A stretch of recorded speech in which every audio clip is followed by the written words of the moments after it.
grabando. Bueno, buenas noches. Quien no conoce el proyecto aún, estás en Amor a Libros. Es una librería especializada solo en escritoras. Hemos completado un año ahora. Entonces es un placer recibiros. Muchas gracias por venir a la presentación sobre el libro de Elena Garro. Bueno, tenemos varios otros títulos que han traído desde México. Y nada, como he dicho al inicio, ¿no? Veo que todos conocéis, entonces dispensa un poco presentación de las dos. Entonces Gracias. os dejo con ellas y luego podemos abrir para preguntas también, ¿no? Al final. Sí. Y nada, buena presentación. Muchas gracias por venir. Gracias.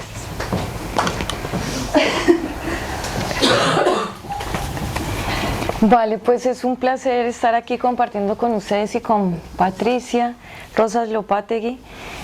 Decirles que Patricia es una investigadora que nos inspira mucho en México al trabajo volcado en la recuperación de la escritura de las mujeres en el pasado. Patricia ha escrito varios libros sobre Elena Garro. Destaco especialmente por mi gusto y por el placer de leerlos, los diálogos con Elena Garro, entrevistas y otros textos con la editorial Gediza en el 2020. Es una escritora académica, editora mexicana originaria de Tuxpan. Es catedrática en la Universidad de Nuevo México. Es la agente literaria de Guadalupe Dueñas, de Elena Garro y de Elena Paz Garro. Ha publicado la biografía de Elena Garro en 3 volúmenes. Yo solo soy memoria, en 1999, testimonio sobre Elena Garro en el 2002 y el asesinato de Elena Garro con Porrúa en el 2005. Patricia ha estudiado y compilado el legado de Carmen Mondragón Balseca, conocida como Nahui Olin, en el libro Nahui Olin sin principio ni fin, obra y varia invención en el año 2011, y el de Guadalupe Dueñas en el libro de obras completas en el año 2017. Además de esto ha creado la serie Insurrectas, libros que recogen una a una la historia y los procesos creativos de varias escritoras mexicanas. Conozco el recorrido investigativo y casi emocional que ha hecho Patricia para sacar casi de las sombras a escritoras mexicanas que son indispensables para pensar la literatura latinoamericana del siglo XX y de hoy. Pues, ¿qué decir de 2 grandes mujeres como Patricia y Elena, ¿no? 2 cómplices que han tejido el camino en confianza la una hacia la otra. Patricia pareciera un ángel protector, uno que se ha puesto a la vera de Elena. La poeta le encomendó esta inmensa proeza de apoyarla, de romper el silencio impuesto y andar por todo el universo. Por eso la tenemos hoy aquí, en esta librería tan hermosa, Librería Mora. Como historiadora interesada en el pasado de las mujeres y como editora de escritos de mujeres, agradezco el trabajo riguroso, amoroso y respetuoso realizado por Patricia, que ha organizado y puesto al público desde un orden dignificante la gigantesca obra de Elena Garro. Hoy tenemos la oportunidad de acercarnos a una faceta más de esta prolífica escritora, el mundo versificado y profundo de la poesía de la grande Elena Garro. Tenemos en nuestras manos un poemario de mucha hondura, otra arista de donde podemos acercarnos al México de Elena, pero también a sus recorridos oníricos y místicos, en suma a sus recorridos vitales, intensos y sensibles. En esta tarde tenemos el gusto de compartir con ustedes el libro de poemas titulado Cristales de Tiempo, un libro con el que Patricia Rosas Lopategui nos invitó a conmemorar el centenario del nacimiento de Elena Garro en el año 2016. Hoy queremos divulgar la edición presentada por la editorial La Moderna en el 2018, con la que se pretende acercar a los y las lectoras españolas a otra faceta de la preciosa Elena Garro, la poética. Con este libro disponemos del regalo inmenso de conocer la poesía escrita por Elena en la década del 50 y 60 del siglo XX, al mismo tiempo que nos acercamos a una intimidad abisal en la que Elena nos envuelve en sus misterios, su forma de mirar, de percibir la ausencia, el recuerdo, el exilio. Elena es conocida, ahorita hablaba con Patricia, poco en el Estado español y casi desconocida para otros territorios en Europa. Es una de las mejores entre escritores y escritoras de habla hispana. Es conocida por su amplia trayectoria en el mundo de la escritura, pues fue periodista, dramaturga, guionista, novelista y cuentista. Aquí especialmente se conoce su magnífico libro Recuerdos del Porvenir, una de sus obras más célebres y una de las obras cumbre de la literatura universal, sin lugar a dudas. Hoy nos detendremos en ella como la exquisita poeta que también fue. dando lugar para que esta juntanza de hoy nos permita honrarla y conocerla, para quienes aún no han tenido el gusto. Suele estremecerme que tanto en espacios académicos como en espacios de charlas, talleres o formaciones en escritura, aquí en Barcelona, en Madrid, la latinoamericana que reconocen, nombran y admiran sea Clarice Lispector. La grande Clarice, sin lugar a dudas. Pero ¿qué ha pasado para que una de nuestras raizales escritoras, creadora, si me permites, Patricia, el realismo mágico, haya pasado inadvertida por estos territorios? Antes de este desconocimiento nos enfrentamos al que hay incluso en México, ya no hacia su escritura, sino hacia la excelsa mujer que fue, hacia lo trascendental de su creatividad literaria. Mi otra mamá, la andaluza Carmen, dice que lo que está en la luz no necesita candil. Elena Garro es una muestra de ello. Reverbera, se refleja en toda la superficie. Sus letras, que son ella misma, descomponen sin guerra cualquier seña presumida de patriarcado. Deja al descubierto en su poesía todo cuanto en la vida oprima a una mujer, así como muestra sincera y abiertamente lo que sostiene su escritura. Contarles pues además que Elena fue una gran lectora, lo sabemos por Patricia, ¿no? Una conocedora de filosofía, de historia, de poesía, una poeta libre y una gran versificadora para mi humilde opinión. Desde ahí observó el canon literario de la época cundido de hombres y de reglas. Mientras los contemporáneos hombres escritores divagaban dejándose seducir por el poder, Elena, como observadora detallada, escribía sobre la brecha inmensa que separaba su mundo interior y el mundo exterior, brecha que solo era zanjada en la integración poética y en su exquisito manejo de la lírica. Este ir y venir de su interioridad hacia el mundo externo le ofreció la originalidad que la caracteriza. La validación de su mundo interno fue una pieza clave en la puesta en marcha de su proyecto como poeta. Elena, como también nos lo cuenta Patricia, tiene en sus raíces la poesía, una poética que captura el sentido místico de la vida, de lo invisible, todo lo que ocurre internamente en ella misma. Elena fue una arrojada que, como otras poetas, no tuvo duda en adentrarse a los abismos del inconsciente, hablando cara a cara con sus sombras sin temor de dejarse atrapar. La poesía de Elena es forma y fondo al mismo tiempo. Tiene una cadencia rítmica inesperada, silencios inmensos pese a que se halle una coma de por medio. Parece que el ritmo incluyera el silencio, lo cual no deja de ser una rareza atrayente para quienes la leemos. Su poesía sale de la naturaleza, brota de ahí una y otra vez. Es esa la que da medida a su composición. Con esto es importante decir que Elena amó a los poetas románticos alemanes. Ahí bebió el apasionamiento de la noche y la intención del retorno al espíritu originario. Por ello es natural toparse en la poesía de Elena con el simbolismo, con una especie de territorio onírico que fácilmente salta hacia lugares que acercan a esta sensación que solo puede ofrecer lo mágico. Estos saltos organizan el verso poético de Elena. La intuición, la mirada y su sensibilidad parecen adquirir una dimensión política que solo puede entenderse desde la intimidad profunda que nos ofrece la poeta en cada uno de sus poemas, compilados magistralmente en este libro Cristales de Tiempo. Su gran apasionamiento por la noche es casi tan insistente como lo es el recuerdo, la memoria, la mirada de niña, la recapitulación sin nunca acabar de la herencia, lo genealógico, lo que jamás se borra ni te roban. Evocaciones que incluyen el camino que hace el cuerpo y la mente para llegar a esa viva y a la vez reconstruida imagen del pasado, porque la poesía, como dijo María Zambrano, será ya para siempre memoria, aunque invente. Bueno, después de esta lectura que hice, Patricia, de este hermoso libro de Cristales de Tiempo, creo que pues darte la voz, Patricia, una de las voces más importantes con respecto a la recuperación de las voces de las mujeres en el pasado, ¿no? El trabajo de Patricia ha sido admirado por muchas otras investigadoras, por investigadoras que trabajamos con la historia del libro, con la historia del pensamiento de las mujeres y de su forma y sus recovecos en la creatividad, cómo han escrito, cómo lo han hecho, en qué momento, ¿no? Patricia es un gran referente para nosotras, ¿no? Y atesoramos su labor y lo que ha hecho especialmente con Elena, y bueno, y yo particularmente le agradezco la labor que ha hecho con Nahui Olin, una gran poeta también mexicana que queremos mucho y que ha dado mucha medida a la literatura de las mujeres en América Latina, ¿no?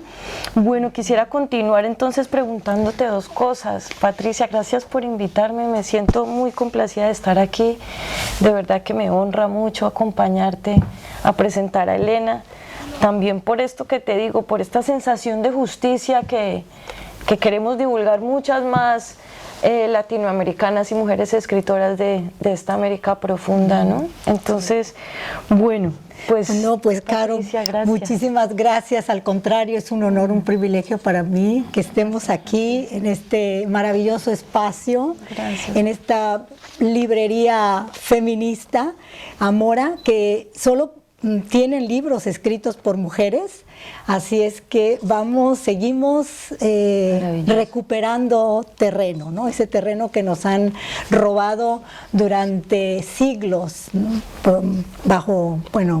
bajo esa férula patriarcal, ¿no? Pero vamos recuperando ese terreno perdido. Y muchísimas gracias, Carolina, a mí también me da mucho gusto estar aquí contigo. Nos unen las insurrectas, nos une Nahui Olin y también nos une Elena, ¿no? Elena Garro. Elena. Sí, así es que bueno, pues vamos a conversar sobre la importancia y relevancia de Elena poeta y quizás bueno, nos gustaría mucho compartirles algunos poemas, leerles algunos de estos poemas y después tener un diálogo con ustedes, ¿no? Esa es la idea. Bueno, bien, pues Patricia. Adelante. Pues preguntarte, Patricia, lo primero que se me viene así a la mente es, usted ha dicho que... digamos, que usted? Es Colombia, que en Colombia es que decimos en Colombia, usted y no tiene... Sí. Es que incluso en México a veces el usted puede ser de cariño, ¿no? También, sí, es sé cierto. Que tengo que modificar el usted, hace mucho ruido, pero no se me sale el usted. Bueno, que usted nos ha dicho que para usted el germen de la narrativa de Elena es la poesía. Sí. ¿Qué quiere decirnos con esto? ¿Cómo llegó a esta sensación después de que conocemos a Elena por su narrativa, por sus cuentos, ¿no? ¿Cómo es plantear que Elena tiene el germen en lo poético? Sí, pues yo creo que el germen de Elena en la poesía se encuentra en su infancia, ¿no? Porque Elena desde muy temprana edad, desde muy pequeñita, leyó a los clásicos, ¿no? No solo a los clásicos españoles, desde luego, sino también leyó mucha poesía alemana, inglesa, ella decía que no francesa, ¿no? Que no había leído en la infancia a los franceses, sino a los ingleses, alemanes y sobre todo a los españoles. Así es que ahí está, yo creo que ahí está el germen y por eso vamos a encontrar en la poesía en Elena, no solo en este género que se quedó rezagado durante muchísimas décadas, vamos a encontrar un lenguaje muy poético, muy lírico, pletórico de imágenes, símbolos, metáforas, tanto en su narrativa como en su teatro, incluso en su periodismo. El periodismo de Elena es muy poético también. Las memorias también, ¿no? En sus memorias de España. Incluso en sus guiones cinematográficos. En el 2023 publiqué otro libro que lamentablemente no lo tenemos aquí, Elena Garro sin censura, donde recuperé obras inéditas de Elena y también vemos que en sus guiones cinematográficos, ahí aparecen 3 guiones inéditos, la poesía pulula, surge en todos los escritos de Elena, no la tenía así a flor de piel.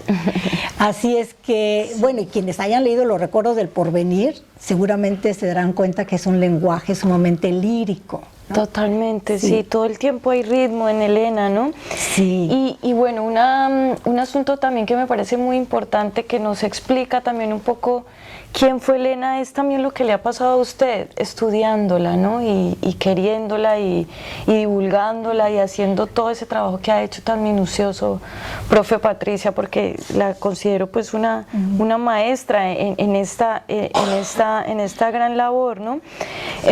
¿Cómo es que para estudiar a Elena usted tuvo que irse de México? ¿Por qué, Patricia? Pues porque allá está el grupo de Octavio Paz, ¿no? Y es que es muy poderoso, ¿no? Todavía es un grupo que sigue ensombreciendo la figura de Elena Garro hasta la fecha. Y cuando yo descubrí a Elena en el 77, ¿no? En 1977. Y obviamente me percaté inmediatamente que Elena Garro estaba marginada, rezagada, no entendía por qué en ese momento. Y cuando me fui a vivir a la Ciudad de México en 1980, fui descubriendo poco a poco por qué Elena estaba en el olvido, ¿no? Y eso fue una tarea odiseica, ¿eh? Porque incluso en la Ciudad de México nadie quería hablar de Elena Garro. Todo lo que tenía relación al 68, a la masacre de Tlatelolco, que fue el gran punto de partida para el ostracismo de Elena, incluso en la hemeroteca, algunos periódicos, la parte del 68 estaba arrancada, ¿no? Entonces fue un proceso muy largo. Aquí Pamela, mi colaboradora, es testiga de qué complicado ha sido a veces recuperar estos materiales, ¿no? Y bueno, entonces en 1980 publiqué mi primer artículo sobre Elena Garro en torno a los recuerdos del porvenir. Y poco a poco, ¿no? Iba publicando diferentes materiales a contracorriente, y inmediatamente, esos primeros años de los 80, me di cuenta que en México no iba a poder continuar con este proyecto, porque nadie quería hablar de Elena Garro, y quienes hablaban muy mal de ella, ¿no? Es decir, me decían, ¿para qué trabajas a Elena Garro si esta fue una traidora? Bueno, la acusaban de haber desencadenado la masacre en contra de los estudiantes, ¿no? La traidora, la cantante del año, la bautizó Carlos Monsiváis, ¿no? Y bueno, entonces, claro, me di cuenta que aquello no iba a ser posible. En México era imposible trabajar a Elena Garro. Eso por un lado, y por otro lado también ese machismo, esa misoginia, ¿no? que sufrimos las mujeres hasta la fecha en México, pero en los 80 era todavía muchísimo más fuerte, ¿no? Sí. Patricia, usted nos ha acercado a la obra poética de Elena Garro en varias obras, ¿no? La primera edición de Cristales del Tiempo, que fue en el 2016, en la edición del 2018, el libro que nos convoca hoy, y en el volumen hermoso que quería de todas maneras traerlo, no es el que estamos homenajeando hoy, pero se llama Mi sustituta en el tiempo, que fue la edición realizada para México en el 2024, que es una edición maravillosa, con muchos detalles, con cartas, un poco como ayuda a reconstruir, ¿no? El armazón de la poética, ¿no? de Elena. Es un libro maravilloso, lo recomiendo mucho. Usted también con todo este trabajo, usted ha generado una línea de diálogo con toda la obra de esta autora, o sea, realmente la obra poética nos da también medida para pensar toda la obra de Elena. Es maravilloso también eso que usted consigue con este libro, ¿no? Con A mi sustituta en el tiempo, en la versión para México del 2024. Es un trabajo meticuloso, como todo lo que ha hecho la profe Patricia sobre la experiencia lírica de Elena, ¿no? Nos da contexto y también nos abre como una otra forma de mirar el México que vivió Elena, ¿no? Siempre en las historiadoras y desde el feminismo mirando la historia decimos, ¿qué hacemos? Ver los contextos para después ver las personajes, ¿no? Pues estos trabajos, y es un poco la apuesta que hemos hecho en investigación, es que las personajes maravillosas como Elena nos dan medida de contexto, nos dicen qué está pasando, ¿no? ellas nos traducen el contexto mexicano, no al contrario, ¿no? Porque en la lectura de los contextos estas personajes desaparecen por los relatos tradicionales y los más fuertes, ¿no? Sí. Entonces esto también es una manera muy especial de acercarse al México del siglo XX. Las poetas, y Patricia lo sabe por supuesto por las compilaciones que ha hecho, cómo ellas nos narran el siglo XX, ¿no? Sí. Elena, Patricia, ¿cómo fue el trabajo de recuperación de la obra poética de Elena? Digamos, ¿cómo sintió el pulso de hacer esta edición? Estas 3 ediciones, por supuesto, y yo quisiera un poco que me contara cómo fue a mi sustituta en el tiempo, ¿no? ¿Cómo usted vio y generó este gran libro? ¿Cómo lo visualizó? Sí, bueno, esa es una estupenda pregunta porque precisamente en Diálogos con Elena Garro, en donde compilé, pues yo diría que tal vez un 97, 98% de las entrevistas que dio Elena Garro a lo largo de su vida. Y precisamente cuando estaba armando ese libro, yo les puedo decir que ese libro, Diálogos con Elena Garro, lo empecé a armar yo creo que en 1980, ¿no? Es decir, cuando descubrí la importancia, la relevancia de las entrevistas, ¿no? Porque Elena fue una gran conversadora, fue una gran, es decir, era una persona que le abría las puertas a quien se acercara a ella, ¿no? Y conversaba, y charlaba, y platicaba, y etcétera. Entonces, las entrevistas nos proporcionan mucha información, y de hecho, yo podría decir que Diálogos con Elena Garro es una especie de Elena por Elena, ¿no? Si ustedes van a ver ahí a Elena de cuerpo entero a través de de lo que ella relató a los entrevistadores, ¿no? Que los entrevistadores eran desde periodistas, estudiantes, académicas, es decir, los diferentes niveles, ¿no?, de intereses de quienes se acercaban a ella. Y en 1980 leí la primera entrevista con Elena Garro, no la primera en el sentido de la primera que le hacen, sino la primera que llegó a mis manos, ¿no? Y esa entrevista me reveló la importancia, pues, ¿no?, de compilar, de algún día llegar a armar estos volúmenes que finalmente vieron la luz en el 2020.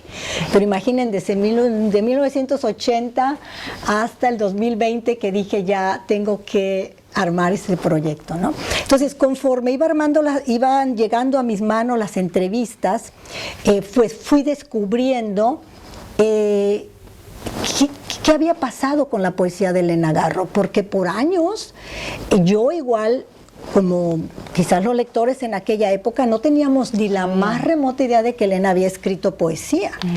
Es decir, sabía su lenguaje muy poético. Yo no dudaba que ella desde muy temprana edad hubiera escrito poesía, ¿no? Quizás uno de sus primeros géneros, pero no tenía la evidencia. Y cuando llegué a algunas de estas entrevistas que le hicieron a Elena ya en los años 90, como 2, 3 años antes de que ella muriera, había reporteros que constantemente le preguntaban, pero por ahí hay el rumor de que usted también escribió poesía. ¿Y dónde están esos poemas?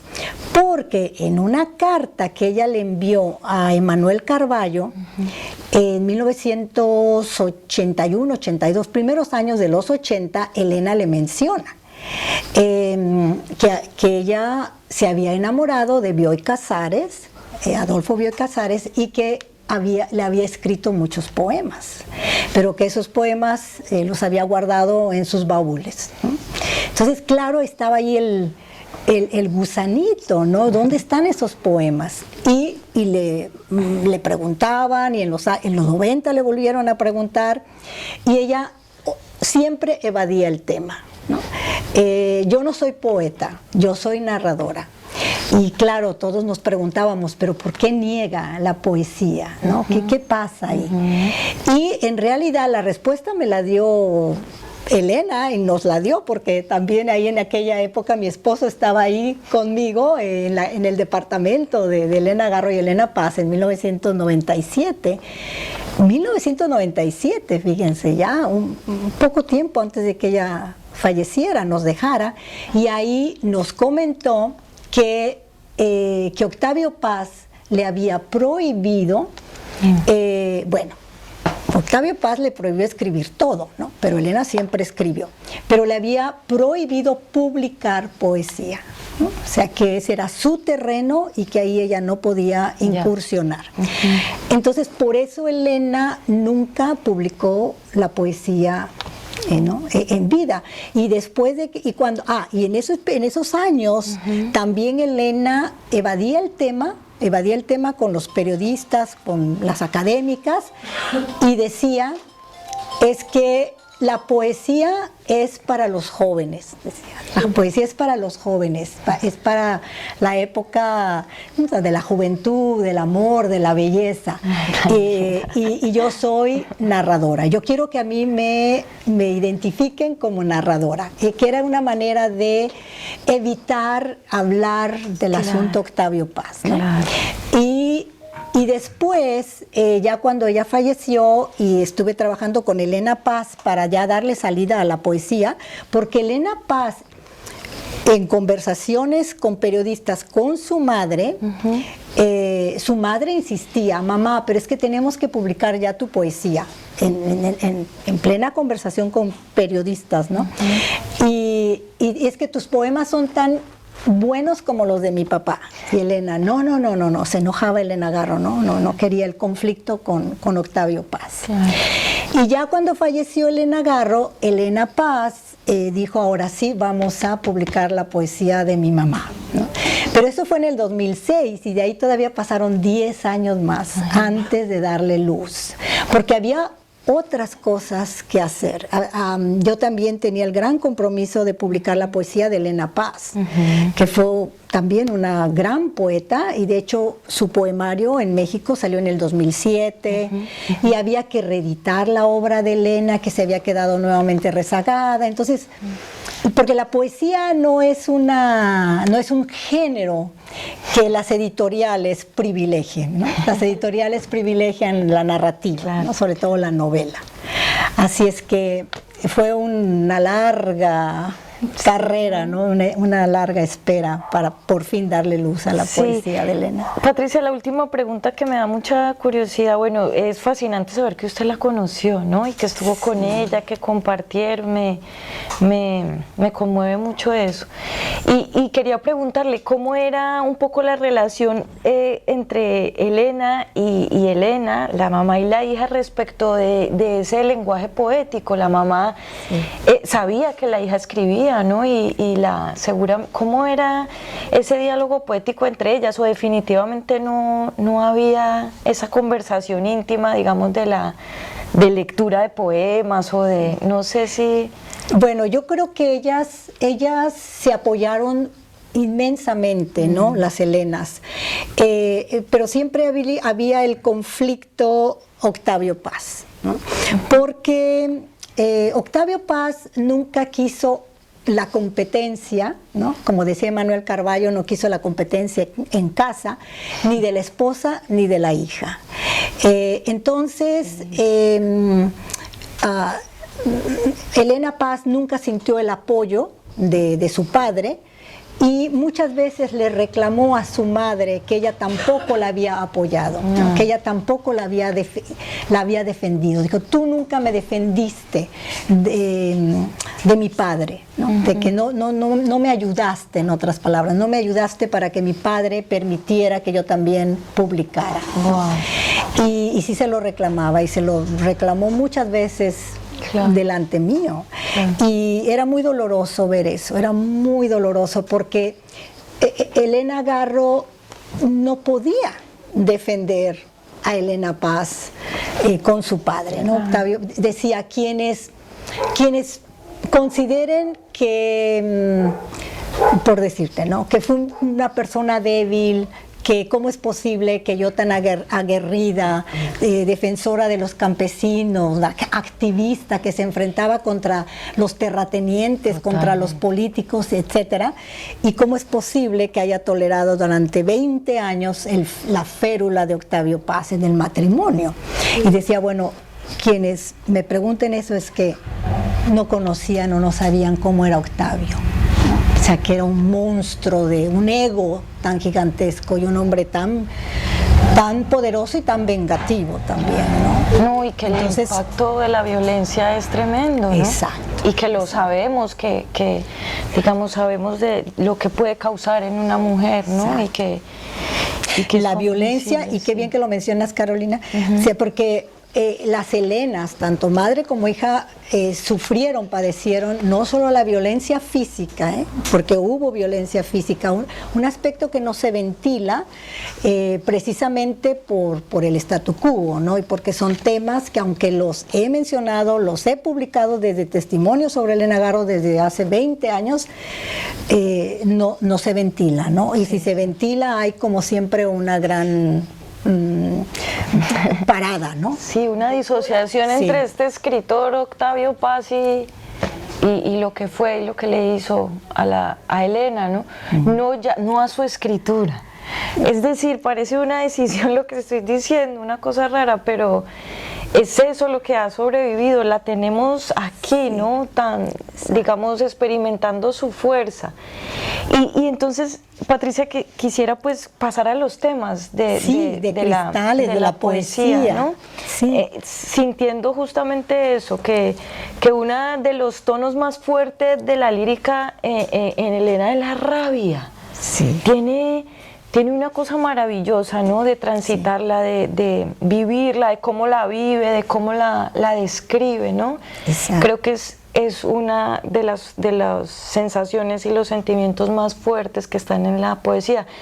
Por eso es tan fuerte, da tanto ímpetu, ¿no? Sí. Es todo este moverse en lo paradojal que también permite la poesía, que yo creo que por eso es tan buena.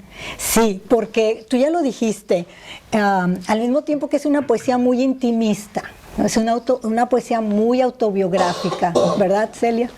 Sí, yo sé. Celia también gran conocedora de la poesía de Elena. Ella hizo su tesis de la licenciatura sobre Elena Garro, la poesía de Elena. Entonces, al mismo tiempo que es una poesía muy intimista, que nace de la vivencia, es una poesía muy vanguardista, ¿no? Es una poesía muy innovadora, la manera en que maneja la violencia, ¿no? La violencia no solo física, la violencia psicológica, emocional. Y entonces esto nos da una poética bastante diferente, ¿no? Sí, sí. Y claro, vemos aquí la rabia, la manera en que presenta la condición de la mujer bajo la sociedad patriarcal. Y su poesía también es muy versátil, porque también hay un poema, por ejemplo, a Joseph Stalin, ¿no? En contra de las autocracias. Hay un poema también que habla de los campesinos, los indígenas en México despojados de las tierras, ¿no? de sus derechos humanos. Tenemos poesías a su familia, ¿no? Tenemos un poema a su padre, un poema al jardín, como una remembranza de su infancia. Y bueno, hay poemas a su madre. Eso es muy lindo, sí, que su poesía, bueno, no toda, bueno, en su mayoría está dedicada, ¿no? Nos presenta a alguien que ama, ¿no?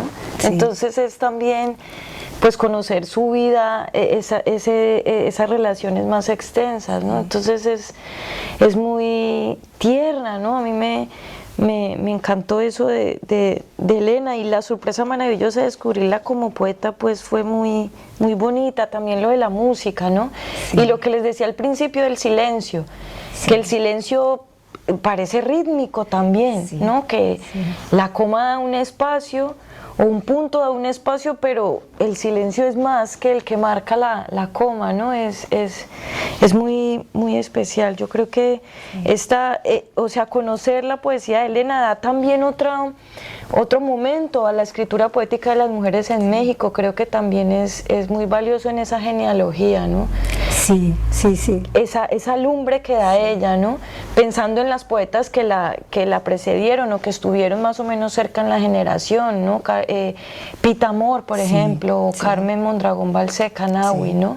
Es muy, muy auténtica y que también tiene los temas que tocan a las mujeres en ese tiempo, en ese y en este, ¿no? Pensaba Patricia, por ejemplo, en Antonieta Rivas Mercado, ¿no?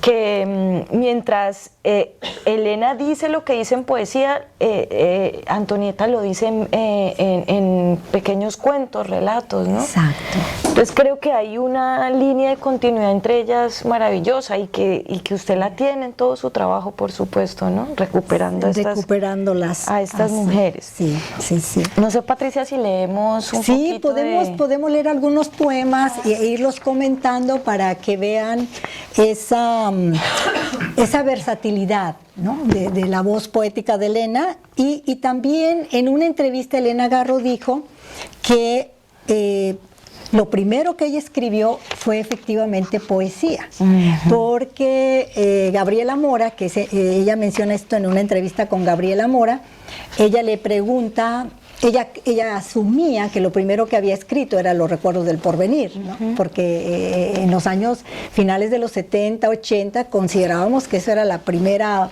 obra que había escrito Elena. Y dijo, no, primero escribí poemas.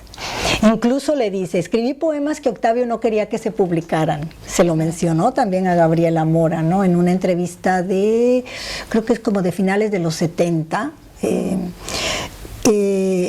No recuerdo si es la entrevista en Nueva York o en España, pero en ese periodo. Y luego escribió teatro. Pero también antes de escribir sus farsas en un acto, Un lugar sólido, La señora en su balcón, El rastro, El árbol, unas piezas maravillosas de obras de teatro de Elena, antes de eso escribió El Felipe Ángeles, ¿no? La obra de teatro que narra la traición a la Revolución Mexicana. Y entonces ella va indicando, ¿no? Primero escribía poesía, luego Felipe Ángeles, luego las farsas en un acto. Y bueno, el asunto con Los recuerdos del porvenir es que ella lo había empezado a escribir en el 51 en París.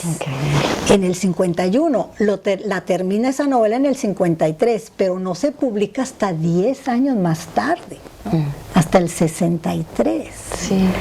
Entonces, esa es otra situación, que Elena Garro nunca publicaba sus obras inmediatamente de que las producía, ¿no? O sea, tenía que esperar. Bueno, no es que ella quisiera esperar, es que simplemente Octavio Paz no permitía, ¿no? Patricia, bueno, es un salto, pero me voy a volver un momentito para una pregunta que me da mucha curiosidad, ¿no? Siempre, yo sé que a Elena no le gustaba que la catalogaran y que dijeran que ella hacía realismo mágico ni esto, ¿no? Sin embargo, a veces yo pienso, ¿no? Como los creadores del realismo mágico, ¿no? Gabriel García Márquez y Rulfo, ¿no? Entonces, pero sabemos que antes de ellos, Elena y María Luisa Bombal. María Luisa Bombal con La amortajada estaba, o sea, que no nos lo han dicho, pero que sabemos que ellos las leyeron y que no lo dijeron, que se inspiraron en sus trabajos, ¿no? La amortajada de María Luisa Bombal es lo que hace Rulfo posteriormente, ¿no? Es la conversación con los muertos. Bueno, entonces yo siempre tengo esta sensación, digo yo, claro, a Elena no le gustaba, y siempre me repito, a Elena no le gustaba, pero me gusta a veces decir, Elena fue la creadora de esto, ¿no? Ya bueno, Gabriel García Márquez y Rulfo, pero ¿usted qué piensa de eso, profe? ¿Cómo, no sé, entiendo que no queramos meterla en ningún lado y que a ella no le gustaba, pero para la historia de las mujeres es significativo esto, ¿no? Sí, claro que sí, porque ahí vemos nuevamente esto que comentábamos, ¿no? Que Elena estuvo muy cerca del mundo indígena, ¿no? Desde muy pequeñita, porque su familia, su padre, su madre se van a vivir a Iguala, que en los primeros años, bueno, la familia se va a vivir a Iguala, Guerrero, en 1926 aproximadamente, que Elena dijo en cartas, incluso en muchas entrevistas, que Iguala en 1926 era un pueblo de indios, ¿no? O sea, Iguala Guerrero era en aquella época un pueblito en donde toda la población, la mayoría era indígena.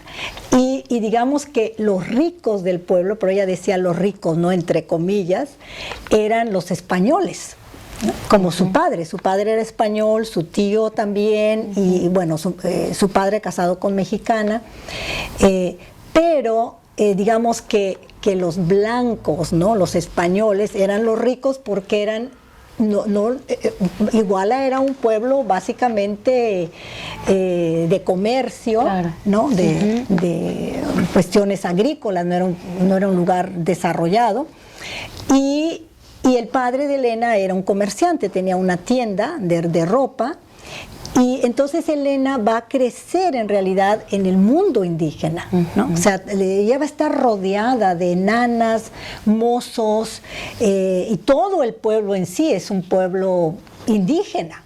Entonces ella se va a compenetrar desde muy temprana edad con la cosmovisión indígena. Y esto va a formar parte de su idiosincrasia, de su imaginario, de toda su formación, ¿no? Y eso es lo que Elena decía.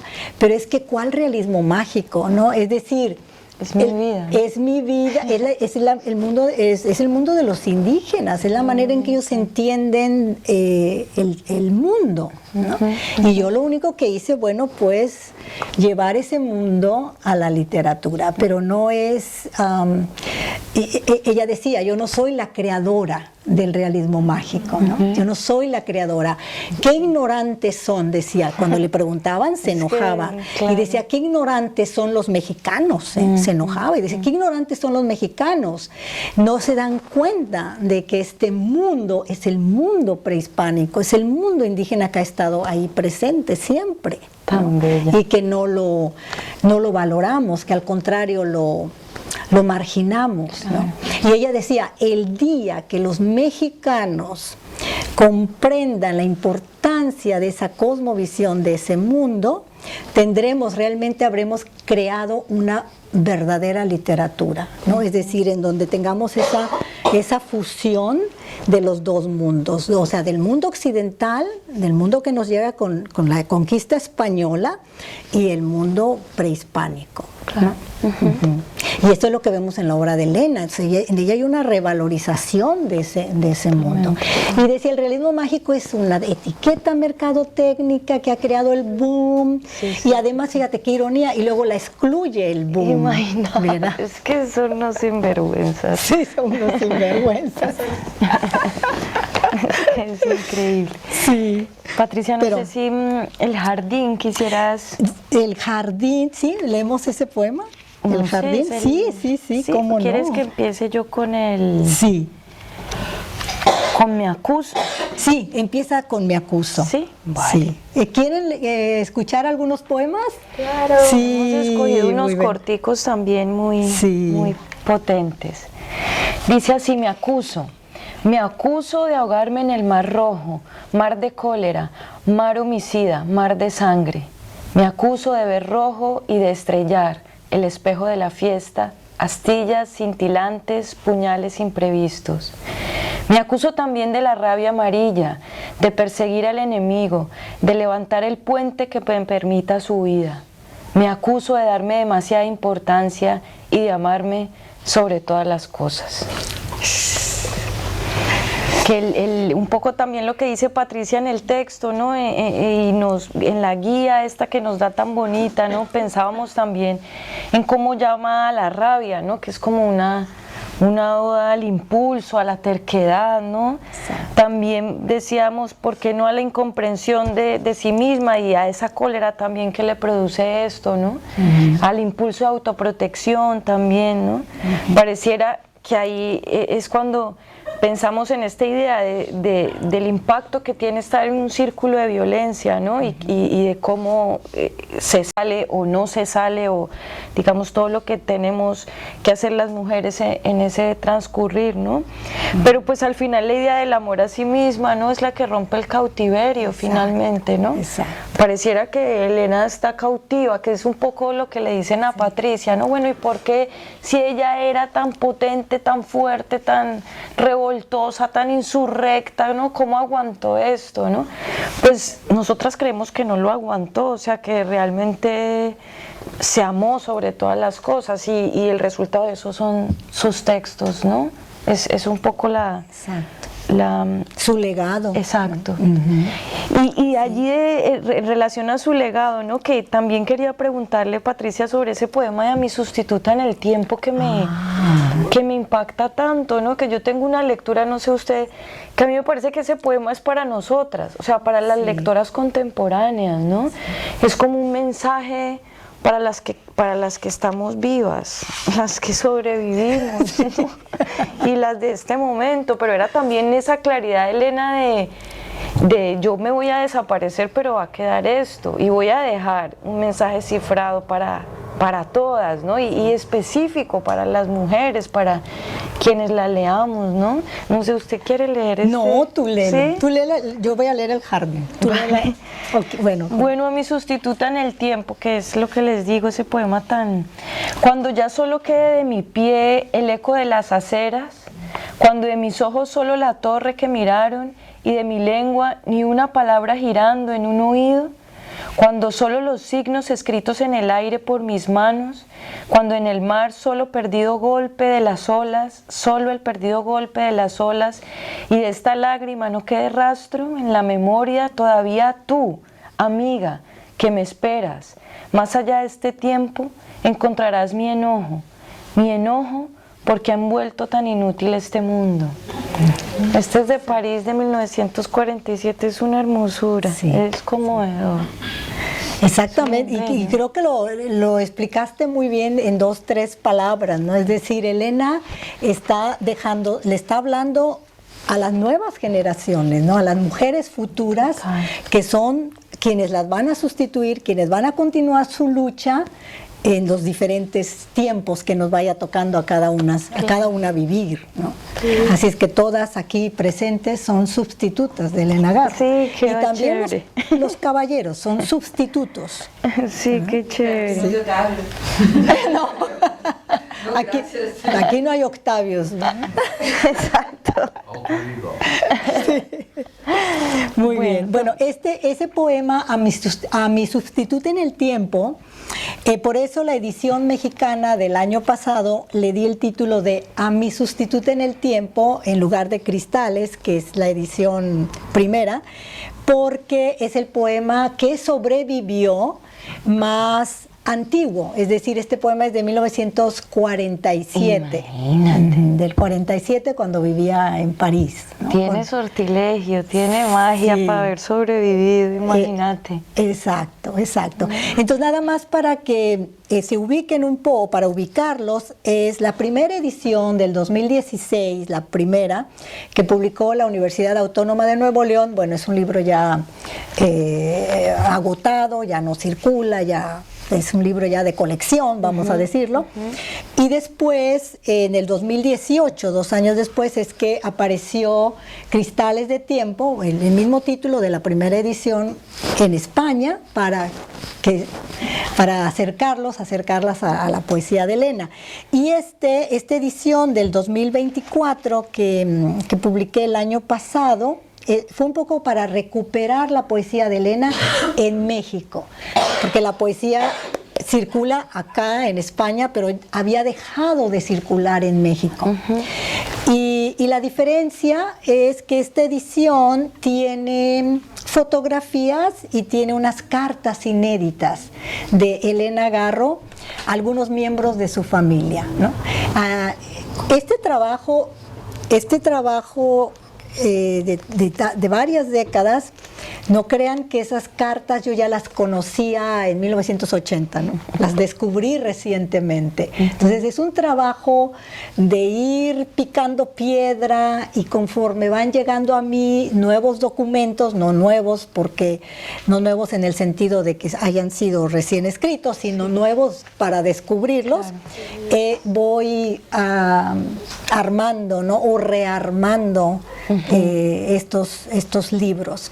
Aquí lo que descubrí es que había cartas de Elena Garro a su hija Elenita Paz cuando Que son estaba preciosas. pequeñita. Ajá. Son preciosas esas Sí, cartas. son exacto. Y hay preciosas. poemas a su hija en donde habla de su niñez, de la niñez de Elenita, ¿no? Entonces vamos a hacer ese diálogo entre ese poema cuando ella la describe a su hijita pequeñita, con esas cartas que ella le escribió cuando su hija estaba pequeña, ¿no? Que son sumamente poéticas Tiernas, también. sí, Tiernas, son una sí. preciosura, sí. Y en fin, el poema que le dedica a su padre, hay una carta del padre, de Elena a su padre, ¿no?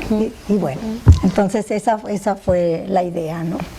Pero bueno, vamos a leerles ahora otro poema, este poema que se titula El Jardín.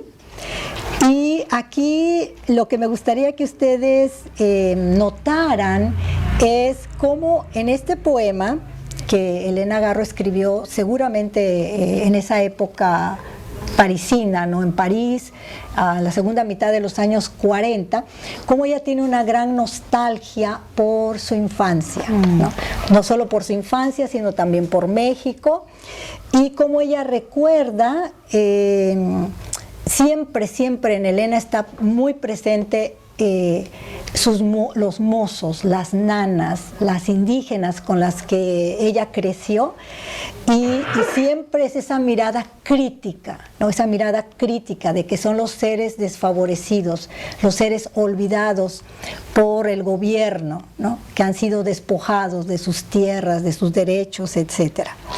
Con una sola línea ella lo traza, ¿no? De una manera muy profunda. Bueno, el jardín dice: ¿dónde quedó el jardín? ¿Dónde la jacaranda y la palmera deshojándose azul y dando frutos amarillos? Perdido está el granado, perdida la torre de la iglesia que vivió en el cielo de mi casa. En el centro, la fuente en la que nos mirábamos. Al fondo, el pozo y los helechos. Sobre el pasto, las huellas de nuestros pasos. Sobre nosotros, el tiempo que nos hizo crecer. Las lágrimas de mi madre en las baldosas del corredor.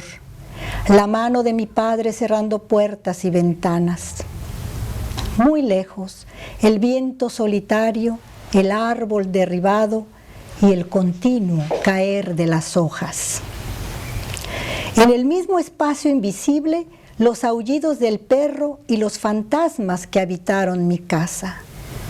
Por esa rendija del tiempo huyeron también las fiestas patrias y las pisadas nocturnas del guarache. Las jícamas, el soldado muerto mientras bebía un agua de tamarindo y el ruido de la banda militar. Atrás, Rutilio, Estefanía, sus lágrimas de pobre y el adiós. ¿Dónde recuperar aquellos días? Precioso. Una alusión desde luego a su infancia, ¿no? Y cuando ella dice mi madre en las baldosas, el corredor, la mano de mi madre cerrando puertas y ventanas, es cuando su familia, su padre, se reinstalan en la Ciudad de México, dejan Iguala en 1932 y vuelven a vivir en la capital, en la Ciudad de México. Pero para Elena el mundo mágico, el mundo maravilloso de su infancia fue en Iguala, ¿no? en el estado de Guerrero. Tan lindo. Sí. No sé, Patricia, si leemos o La joven sentada o el texto a Adolfo Bioy Casares, ¿qué opinas? Bueno, ¿qué te parece si antes de pasar a Bioy, sí, leemos unos segmentos del Llano de Huizaches? Súper bien, me ¿sí? encanta. Sí. El Llano de Huizaches, porque es un poema que yo deduzco que Elena debió haber escrito en 1957, segunda mitad de los años 50, porque hay muchas similitudes entre este poema y una obra de teatro que se llama El Rastro. El Rastro es una obra de teatro en donde Elena describe un feminicidio, cuando no se llamaba todavía feminicidio. Bueno, entonces El llano de Huizaches yo creo que es uno de los poemas más emblemáticos de Elena, ¿verdad? Bueno, no lo voy a leer todo porque es un poema muy extenso, solo algunas estrofas. Y en este poema, bueno, los huizaches, todo el mundo sabe que es un huizache. No, bueno, el huizache es precisamente un arbusto típico de la zona del estado de Guerrero, en México, en Iguala. De hecho, yo la primera vez que vi a este arbusto fue en Iguala, en el 2008. Nunca había visto este arbusto y es impactante, es impresionante porque es un arbusto que puede tener una buena altura, no es tan pequeñito. Y la defensa de la planta es que tiene unas espinas así inmensamente largas y muy filosa la punta, sumamente filosa, y lo más impresionante es que no se puede romper. No, es dura, es la defensa de esta planta, ¿no? Entonces, el llano de Huizaches es, bueno, es un llano poblado de huizaches, que creo yo que en este poema es el símbolo de la sociedad patriarcal, en donde vamos a ver que la voz poética camina por ese llano, pero no camina de cuerpo entero, sino que el cuerpo femenino está descuartizado, está desmembrado. Todo está desmembrado, ¿no? Es decir, hasta las uñas están desmembradas de los dedos de la mano, bajo los preceptos patriarcales. Bueno, es un poema muy onírico, es un poema muy surrealista, van a ver ustedes las imágenes. Bueno, el llano de Huizaches. Voy a poquito a dramatizarlo un poco. Está muy bien. Bueno. Elena, oigo mi nombre, me busco. Solo esta oreja queda, esta que oye mi nombre en un llano de Huizaches. Mi nombre, gritado así, a los cuatro vientos, de noche, en el llano de la muerte. Elena, es raro que descuartizados mis miembros avancen por el llano de Huizaches. El nombre ya no los une ni los nombra. Es raro que sigan avanzando y que en el centro esté la boca del vacío. Ahora los llama mi nombre. Ven aquí, nariz de Elena. Ven aquí, brazo de Elena. Solo la basinica sigue firme cubriendo la cabeza que sonámbula rueda en el valle de Huizaches. ¿Hay todavía un puntapié sobrante? ¿Ya nadie llega a jugar a la pelota? ¿Nadie olvidó un buen escupitazo de colmillo para la cabeza que rueda entre Huizaches? Elena, los llama mi nombre. Vengan aquí, mano, pierna, pescuezo. Hace años que bailan separados en la tierra de los escupitajos. ¿Hay alguien que guarde todavía un gargajo para ese ojo cerrado a gargajazos? Elena, la voz viene del centro profundo de mi ombligo. Hay quien vive adentro del ombligo y que me llama. La voz corre para atrapar los dedos, los pies que corren entre Huizaches, y las manos que bailan el baile loco de los dedos locos, sin pizarra, sin lápiz, sin niño, sin amante. Me busco, me encuentro. Colgado de una rama seca está uno de mis labios. Y ahora por allí corre la lengua que recitaba las lecciones del colegio. Rosa, Rosai, no sé en latín cómo se pronuncia. Sí, está bien. ¿Sí? ¿Qué hará allí tan lejos del pizarrón, tirada en el valle de Huizaches? Bueno, y voy a saltar las demás estrofas y voy a leerles la última estrofa. Elena, te digo que me busco, que me encuentro. Espera hasta que llegue al pozo negro la última de las uñas.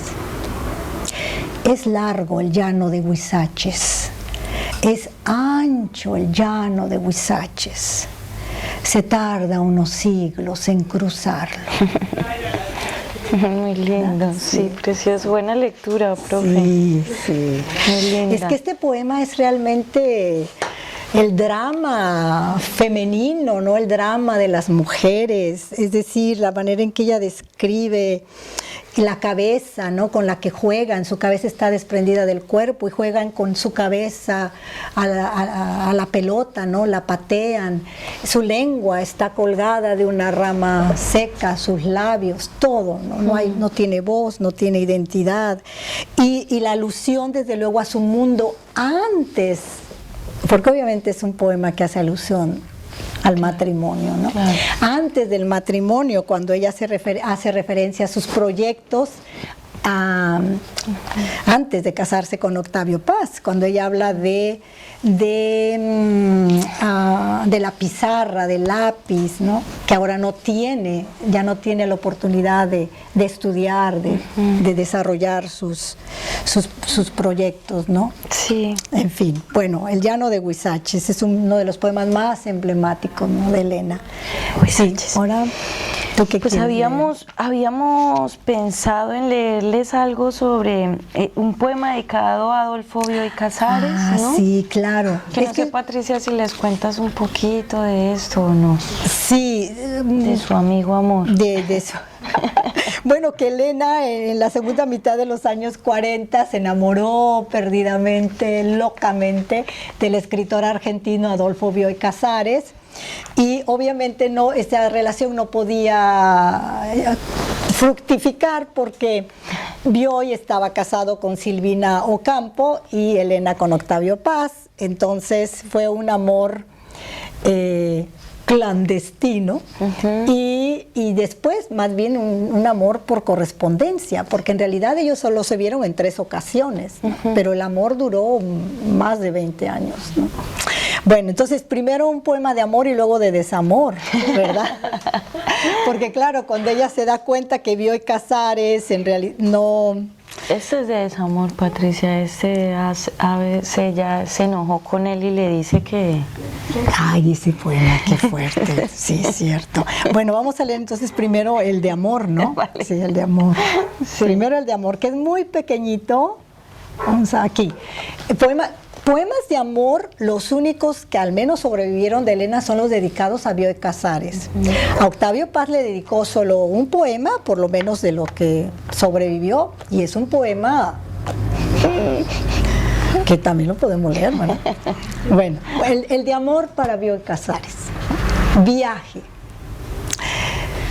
Miro tu rostro, su dorada geografía, las pendientes, los minúsculos ríos, navego sin parar por ellos. Siempre es otoño, siempre hay hojas cayendo y pájaros que se despiden.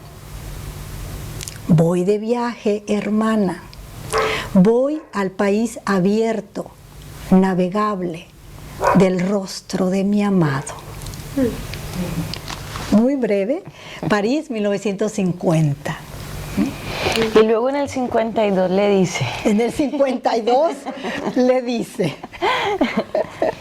Que cada una de mis lágrimas ahogue en sal cada uno de tus días, y cada uno se te convierta en roca, y cuando sueñes solo, seas tú solo, perdido en las salinas, muerto bajo un viento de sal. Que mires los ojos de la muerte en los ojos que mires y te miren, y los caminos intrincados de mis lágrimas de aquel viernes se hundan en tu piel hasta volverte una máscara tatuada. que ellas tengan la virtud de borrarte la memoria de la dicha y días vacíos encadenen tu tedio. Baste una sola para amargar el más dulce de los frutos y otra para cegarte a la belleza.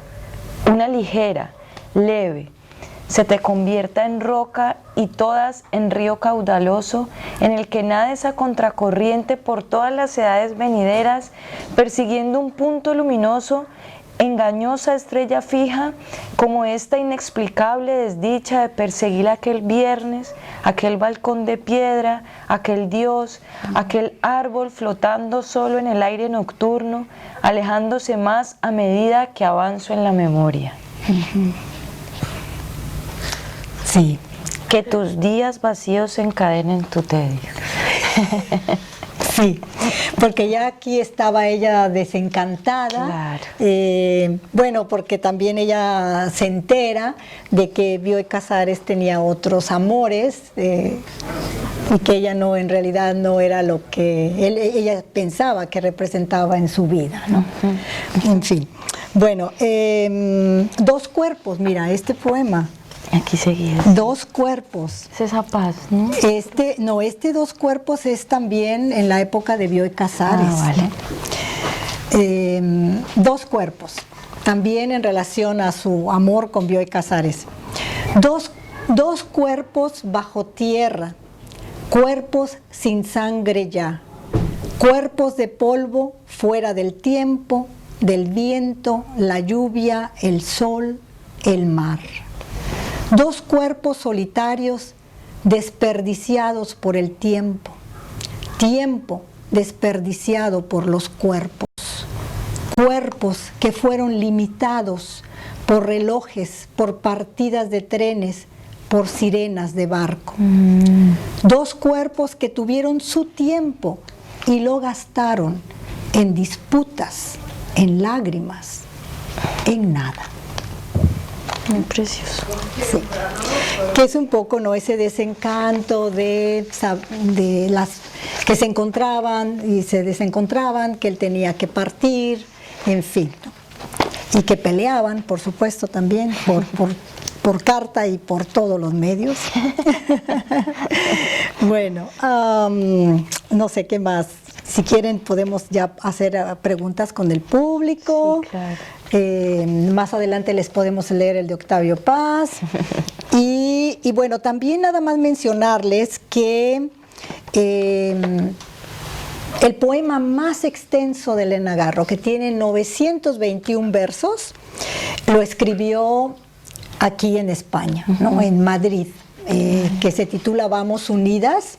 Es un poema para mí desde mi punto de vista, Caro, a la altura, bueno, haciendo la relación en la poesía mexicana, a la altura de Muerte sin fin, ¿no? El famoso célebre poema de Gorostiza, o de Piedra de Sol de Octavio Paz, ¿no? Y que no, obviamente no entra en el canon. En fin, bueno, pero Vamos Unidas, se los recomendamos ampliamente que lo lean. Los poemas del exilio son los poemas que Elena escribió. La mayoría de los poemas que escribió en el exilio los escribió en España, ¿no? En Madrid. Y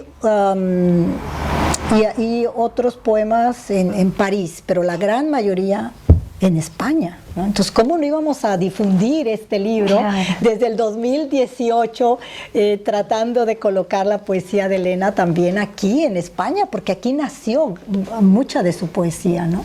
Estará muy contenta. Sí, bueno. Bueno, no sé si quieran preguntar algunas preguntas. Sí. Sí, sí. A ver, Pamela, adelante. Bueno, yo quiero primero felicitarlas. O sea, sin duda es una conversación entre dos mujeres amorosas y brillantes, ¿no? Gracias. Entonces, gracias. Conozco bien la obra de Elena porque soy fan y colaboradora de la doctora, pero es redescubrirla, ¿no? A través de esta conversación que ustedes tienen. Entonces, primero, mi admiración completa a las dos y felicitaciones. Muy generoso, me conmovió mucho, me gustó mucho que justo Caro hace esta alegoría de la doctora como ángel, ¿no? De la vida de Elena, no solo en sus últimos años, sino en esta nueva vida que tiene Elena después de muerta, en buena parte gracias a la recuperación que ha hecho la doctora, minuciosa y rigurosa, y también gracias al interés de mujeres brillantes como Caro, como Celia, ávidas de esta literatura mexicana de mujeres, ¿no? Que ha sido tan castigada históricamente. La doctora es una persona que a mí me consta que además de su brillantez es un ser humano muy muy amoroso, muy solidario.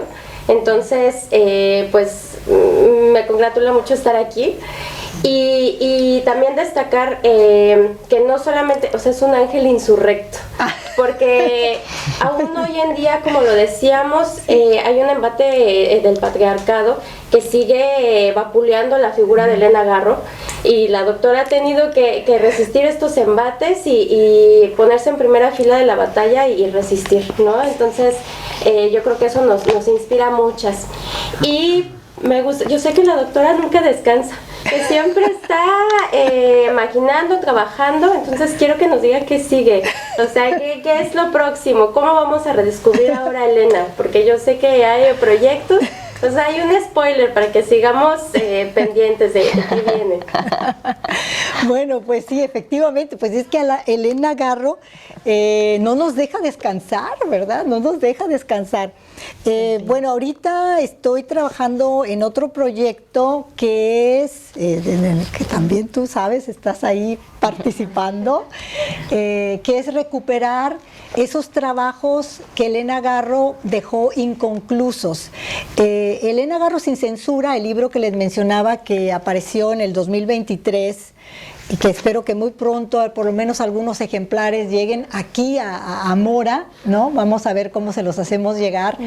Ahí recopilé obras completas, obras que Elena logró concluir, pero que no publicó en vida por diferentes razones, sobre todo porque es obra autobiográfica en donde la presencia de Octavio Paz es bastante patente y que Octavio pues solía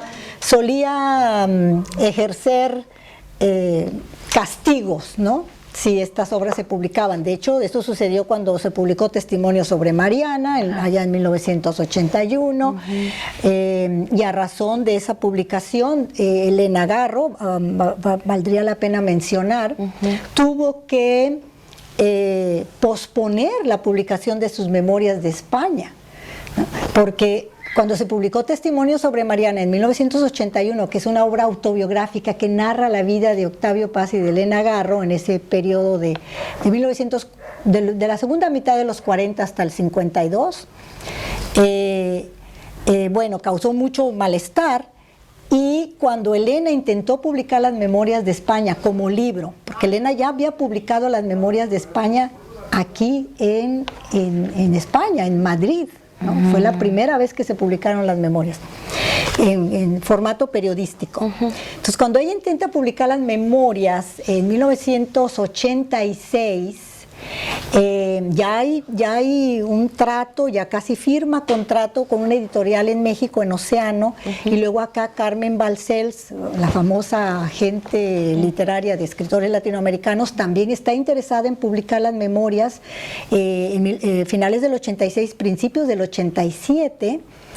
Y cuando Octavio Paz se entera de que Elena está en el proceso de firmar contrato para publicar las memorias, hablando con su hija Elenita Paz por el teléfono, le dice: dile a tu madre, a esa infame, que si publica las memorias, la voy a demandar. Entonces Elena, que estaba escuchando la conversación entre la hija y el padre, le dice: Elena Garro, dile que ahora mismo las retiro, ¿no? Y ya estaba casi a firmar el contrato con Océano en México. Dile que las retiro ahora mismo.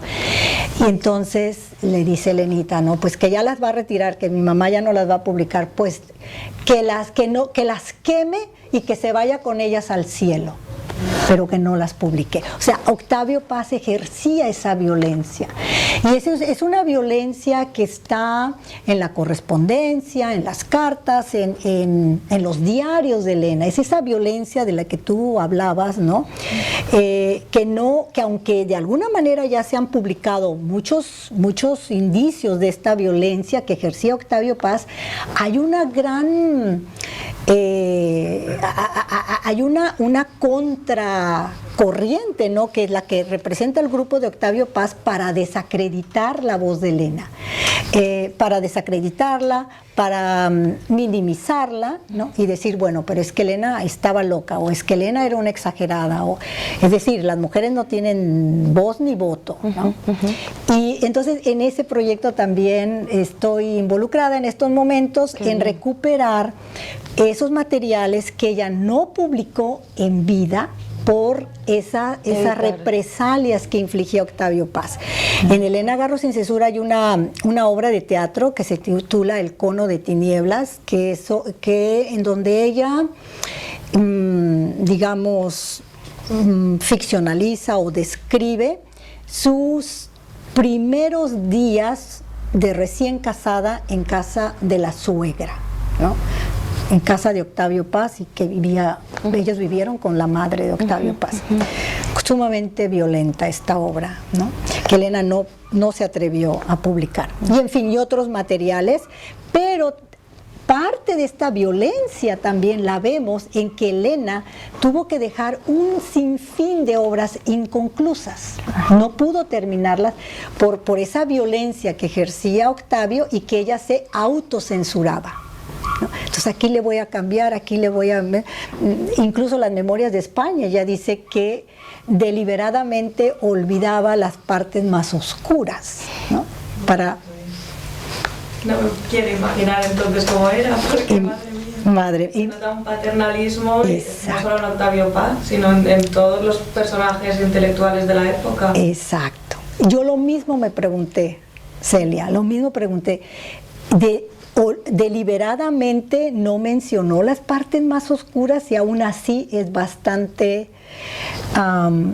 fuerte, ¿no? Todo lo que ella revela de la misoginia, y no solo de Octavio Paz, ¿no? O sea, de todos los otros intelectuales, escritores, españoles, rusos, mexicanos, todas las nacionalidades. Sí. Sí. De todo. Sí. Bueno. ¿Alguna otra pregunta, comentario? Sí, gracias Pamela, muchísimas gracias por tu comentario.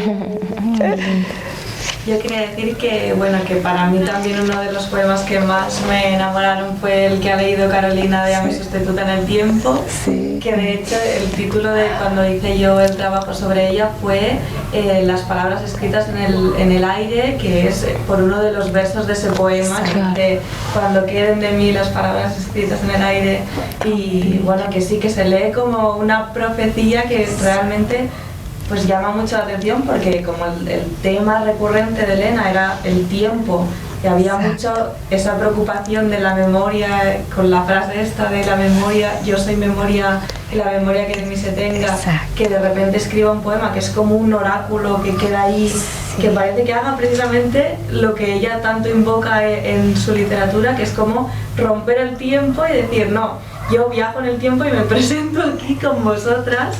Y bueno, que este poema a mí... Ay, se me ha ido ahora el tema. No, que este poema a mí me encanta, sí. y que me llama mucho la atención cómo la obra de Elena Garro puede haber afectado o influido a autoras ahora mexicanas o latinoamericanas en general, y cómo creéis que puede haber afectado, y si tenéis alguna recomendación de autoras así, quizá más actuales o también de antes, pero que quizá no hayan llegado tanto a España y que puedan ser interesantes para lectoras españolas, y que, bueno, a mí me gusta siempre investigar y tenerlas ahí en el radar. ¿Tú quieres contestar? ¿Tú como escritos de mujeres? Pues sí, yo pienso que, bueno, en el trabajo de Patricia hay mucho rastreo también de esas otras escritoras que estaban en el mismo momento de ella, digamos, en ese México del 20, ¿no? Y que que yo creo que siempre hay una pregunta, siempre existe esa pregunta de, bueno, las escritoras se leían a ellas mismas, a sus compañeras, ¿no? O sea, se influenciaron, no se influenciaron, y siempre dicen, no, es que las mujeres no se leían ¿no? entre ellas, ¿no? Y que no hay una conexión genealógica entre escritoras. Yo pienso que la línea con Elena, o sea, ese cordón de fuego que hace Elena con su trabajo marca al menos a las escritoras que hemos rastreado, ¿no? Yo pienso que tiene una gran influencia con Pita Amor, por ejemplo. Pita, yo siento que aunque había esta soledad, porque ellas no se juntaron, no tenemos registro de que se hubiesen juntado en ningún lado, ni que se hubiesen mandado cartas, sí que cuando las lees, las sentís a ellas, ¿no? Que eso es un poco lo que tenemos que decir actualmente también, empezar a tejer esos vínculos que siempre han dicho que no hemos tenido, ¿no? Que ambas tienen una personalidad que es muy arrolladora y hacen esto de abrir las personalidades de las mujeres, que parece que siempre nos hemos quedado en una cosa como casi angelical, y que de repente llega Elena y dice, yo puedo odiar y odio abiertamente, y defiendo mi odio como un acto de justicia incluso, y que no soy un ser de amor solamente. Y luego Pita Amor, que también tiene su personalidad de no me da miedo decir que lo que yo valgo y no me voy a hacer de menos porque se espere de mí cierta idea. Catalogada como megalómana, ¿no? Pita, por tanto amor a sí misma. Sí. Era enfermizo que una mujer se amara tanto a sí misma, ¿no? Claro, no era... Es como Garro, como el poema que hace también, que es... Sí. Que es la persistencia sobre su amor, ¿no? Sí. Yo creo que es esa conciencia, perdona, Patricia, de somos nuestro principal apoyo, ¿no? Yo creo que en ese rastro de soledad de Elena está eso, esa sentirse tan fuerte como para sostenerse en ella misma, ¿no? Creo que eso se ve todo el tiempo en su verso, ¿no? Sí, claro, no, totalmente de acuerdo. ¿Tú querías comentar algo? Sí, adelante. No, quería recomendarle también a Rosario Castellanos, que posiblemente la conozca. Rosario, sí, claro. Porque esto que comentaba de Cono de Tinieblas me recuerda un poco al álbum de familia de Rosario Castellanos, ¿no? Exacto, sí. Y ahí está. Sí. Esta historia de violencia también con sus parejas, de envidia, y de ejercer el poder, ¿no? Y que ellas lleven pues esta desventaja por el contexto, como bien lo decías tú. Entonces eso es. Y que lo digan tan abiertamente, que no es un tema que se hable, la envidia masculina hacia las mujeres, porque se supone que no hay nada que envidiar, digamos, ¿no? Pero estas escritoras se meten con el tema de la envidia masculina, ¿no? Que es una cosa que da escaramuza, ¿no? Elena es muy clara y Rosario también, ¿no? Creo que Rosario hace parte de esa genealogía, ¿no? Ese cordón de fuego tan importante. La historia de Nahui Olin y el Dr. Atle, ¿no? Que igual. Envidia un poquito. Claro. Llena nuestra historia. Catalogada como ninfómana, ¿no? También. Exacto. Sí, digamos, para todas hay un pecado capital. Sí. Para desacreditarlas, ¿no? La palabra de loca, que siempre exacto. Toda la historia de las mujeres importantes, siempre loca. Sí, aquí tuve la fortuna, cuando empecé a armar este poemario, de tener conversaciones con Elena Paz, ¿no? Con su hija, y en una de estas anécdotas que me contó Elenita Paz, porque yo le preguntaba, oye Elena, este poema de Mi cabeza cuarteada, porque yo la primera vez que leí ese poema pensé que era un poema que hacía alusión al 68, ¿no? A la cuestión de la masacre en Tlatelolco y toda la leyenda negra que nace, que construye el gobierno para eliminar a Elena Garro. Que yo, pues esto parece un poema que nació en el contexto del 68. Y me dijo Elena Paz, Elenita me dijo, no, es que así se sentía con mi papá. Y ahorita les podemos leer el poema. Así se sentía con mi papá, ¿no? Y en otra anécdota, Elena me cuenta ¿por qué no dejas escribir a mi papá? A mi mamá le decía ella, ¿no? Papá, ¿por qué no dejas escribir a mi mamá? Bueno, si la dejo escribir, estoy parafraseando, ¿no? Si la dejo escribir, ¿crees que se le quite la locura? Sí, es verdad. Y le dice Elena, no, la locura no, mi mamá no está loca, lo que se le va a quitar es la depresión. Es cierto, mi mamá está deprimida, ¿no? Y estas anécdotas o estas conversaciones que tuve con Elena Paz, aquí están, ¿no? En el prólogo, en la introducción. Está muy lindo ese libro, profe, muy bonito. Sí, para contextualizar, ¿no? Sí, bueno, no sé qué más, si quieren que leamos otro poema, si quieren otras preguntas o si quieren nos vamos, ustedes díganos, porque aquí nosotros nos podemos quedar hasta mañana, ¿verdad? A ver, díganos. A mí igual es un poco locura, pero me da mucha curiosidad como por intereses personales, porque yo he trabajado en el Museo de Dalí justamente hasta enero, hasta hace nada, y me parece que fue en el prólogo, no sé si en el prólogo o si cuando viniste en 2018, que hablabas de este poema de Liana de Huizache, como que es un poema muy daliniano de que puedes trasladar esa visión a un cuadro y funcionaría perfectamente. Y me da curiosidad porque al final, como los intelectuales estaban siempre un poco ahí, y yo estoy casi segura de que Dalí conocía a Octavio Paz, si Elena tenía este vínculo, podías tener este vínculo con la pintura también, y en especial con la de Dalí.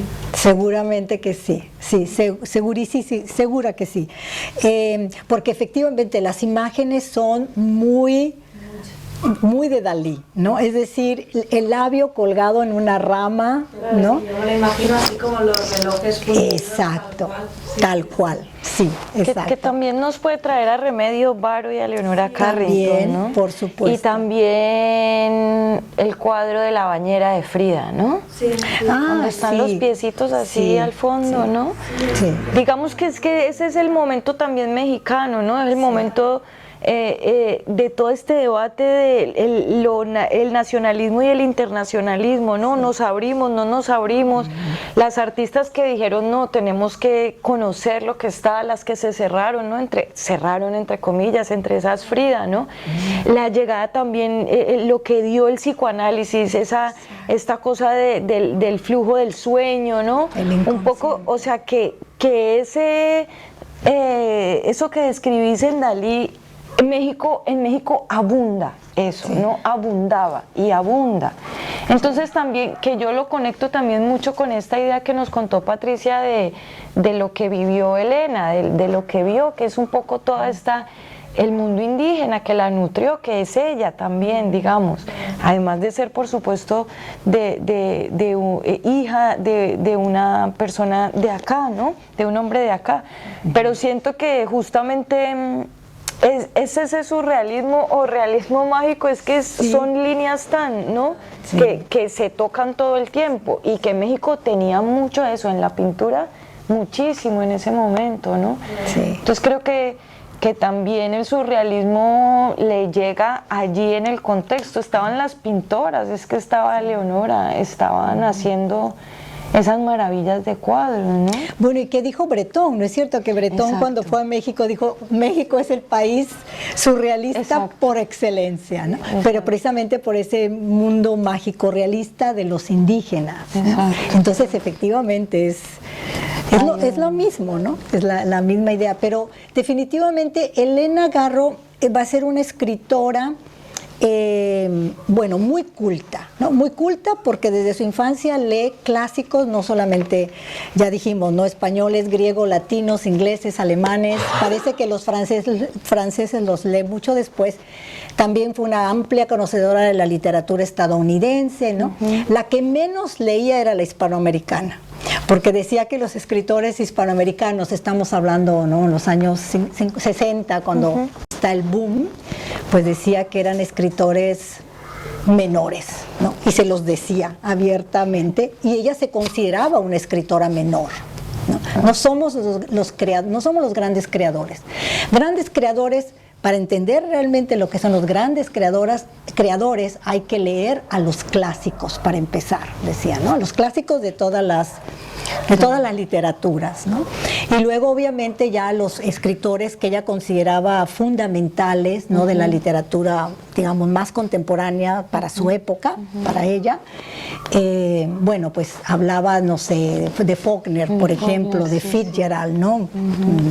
Antes, acá en Estados Unidos. En fin, entonces Elena tenía una gran enemistad con los intelectuales mexicanos, porque ella les decía, pero si ustedes son escritores realmente menores, no están creando nada, no hemos estado creando, todavía no creamos nada nuevo. Una humilde Y esto, inteligencia. sí, y esto, bueno, les enojaba mucho a estos ególatras, ¿no? Como Octavio Paz, Carlos Fuentes y etcétera, etcétera. Claro.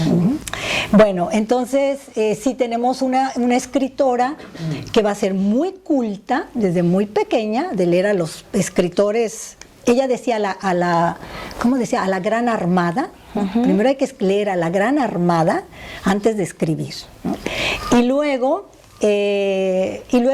claro, posteriormente, sobre todo cuando viaja a España en la Guerra Civil y después vive en París en los años 40, pues claro que va a ser una profundísima conocedora de las vanguardias europeas, claro, ¿no? Que va a conocer muy bien el surrealismo, aunque ella era enemiga per se del movimiento, ¿no? Pero este poema es sumamente surrealista, ¿no? Totalmente. Sí, sí, sí. Y otros más. Salud. Que yo cuando estaba ahí en el museo, pues muchas veces me acordaba como de su poesía, de ver estos paisajes que, claro, pues en Dalí son paisajes de la Ampurdá, que es como de mi zona. Sí.